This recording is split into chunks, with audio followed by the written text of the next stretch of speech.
ఏపీలో ఆటో డ్రైవర్ల పరిస్థితి నానాటికి తీసికట్టుగా మారుతోంది. ఇప్పటికే గిరాకీలు లేవని ఓవైపు బాధపడుతుంటే, మహిళలకు ఉచిత బస్సు ప్రయాణ పథకంతో వారి పరిస్థితి మరింత దీనంగా మారుతోంది. ఈ నేపథ్యంలో ప్రభుత్వం వెంటనే తమకు పరిహారం ప్రకటించాలని కోరుతూ ఇప్పటికే 10 చోట్ల రోడ్డెక్కుతున్నారు. ఇప్పుడు ప్రభుత్వంపై మరింత ఒత్తిడి పెంచేందుకు ఈ నెల 19న చలో విజయవాడకు ఆటో డ్రైవర్లు పిలుపునిచ్చారు. హైకోర్టు వద్ద జరిగిన doctor B R Ambedkar auto workers union సమావేశంలో ఆటో కార్మికుల సమస్యల పరిష్కారంకై సెప్టెంబర్ 19న చలో విజయవాడ చేపట్టాలని నిర్ణయించారు. సిఐటియు అఖిల భారత మహాసభల సందర్భంగా జనవరి 4న విశాఖపట్నంలో జరిగే కార్మిక మహాప్రదర్శన జయప్రదం చేయాలని వారు కోరారు. ఆటో రంగంపై తీవ్ర ప్రభావం చూపుతున్న జీవో నెంబర్ 21ను రద్దు చేయాలని వారు కోరారు. పెంచిన అన్ని రకాల ఫీజులు, పెనాల్టీలు తగ్గించాలన్నారు.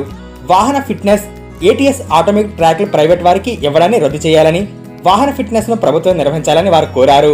మహిళలకు ఉచిత బస్సు ప్రయాణం ప్రవేశపెట్టిన నేపథ్యంలో నష్టపోతున్న ఆటో డ్రైవర్ల అందరికీ వాహన మిత్ర ద్వారా 25,000 రూపాయలు వెంటనే అందజేయాలని యూనియన్ నేతలు కోరారు. అలాగే ఆటో వాళ్లకు సంక్షేమ బోర్డును ఏర్పాటు చేయాలని డిమాండ్ చేశారు. రవాణా రంగంలో ఆటో కార్మికులు ఎదుర్కొంటున్న సమస్యల పరిష్కారం కోసం సెప్టెంబర్ 19న చలో విజయవాడ కార్యక్రమంలో పెద్ద ఎత్తున ఆటో డ్రైవర్లు పాల్గొని జయప్రదం చేయాలని విజ్ఞప్తి చేశారు.